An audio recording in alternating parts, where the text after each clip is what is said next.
Hey guys, Tuesday morning எப்பயும் போல் செலியாவை ready பண்ணி பிரேக்ஃபாஸ்ட்லாம் கொடுத்து ஸ்கூலுக்கு வந்து கிளப்பியாச்சு. அதுக்கப்புறம் இன்றைக்கி ஸ்கூல் யூனிஃபார்ம் போடாதனால சமத்தா ஸ்கூலுக்கு வந்து கிளம்பிட்டோம். ஆட்டோக்காக வெயிட்டிங் இப்போது. Happy birthday. Love you. செலியா பர் ஹாப்பி அப்படி சொல்கிறான். Bye bye.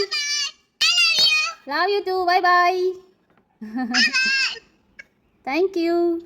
அண்ட் இன்றைக்கி எங்கள் அண்ணாவோட பொண்ணு ஜில்லுக்கு பர்த்டே. அவளுக்கு வீடியோ கால் பண்ணி விஷெல்லாம் பண்ணிவிட்டு ஒரு 10:30 போல் தான் ஆட்டோவே வந்துருந்துச்சு. இன்றைக்கி கொஞ்சம் லேட்டு. அதுக்கப்புறம் ஸ்கூலில் எடுத்துகிட்டு போய் விட்டுட்டு கொஞ்சம் அசர கேப்பில் நான் வந்து அவனை விட்டுட்டு அப்படியே வந்துட்டேன். அண்ட் மறுபடியும் ஒரு 2 மணி போல் தான் பிக்கப் பண்ணுறதுக்காக போயிருந்தேன். போய் பார்த்தா என்னமோ தனி உலகத்தில் தனியாக சுற்றிட்டு இருந்தான். ரொம்ப நேரம் கழிச்சு தான் என்னை பார்த்தான். அதுக்கப்புறம் ஆட்டோ வந்துருந்துச்சு. அதிலே கூட்டிகிட்டு வந்துட்டேன் வீட்டுக்கு. வந்து லஞ்ச்லாம் சாப்பிட வச்சுட்டு தூங்க வச்சுட்டேன். ஒரு 2:30 மணி நேரம் கிட்ட தூங்குவேன். அதுக்குள்ளே என்னோட வேலை ஏதாச்சும் இருந்தால் நான் வந்து முடிச்சு வச்சுப்பேன். அப்புறம் என்னோட சின்ன மாமியார் வீட்டிலேருந்து ஃப்ரெஷ்ஷாக வந்து இந்த மீன் கொடுத்து விட்டுருந்தாங்க. வந்ததும் நல்லா வாஷ் பண்ணி மேரினேட் பண்ணி வச்சுருக்கேன். நைட்டு தான் செல்லியாக்கு ஃப்ரை பண்ணி கொடுக்கணும்.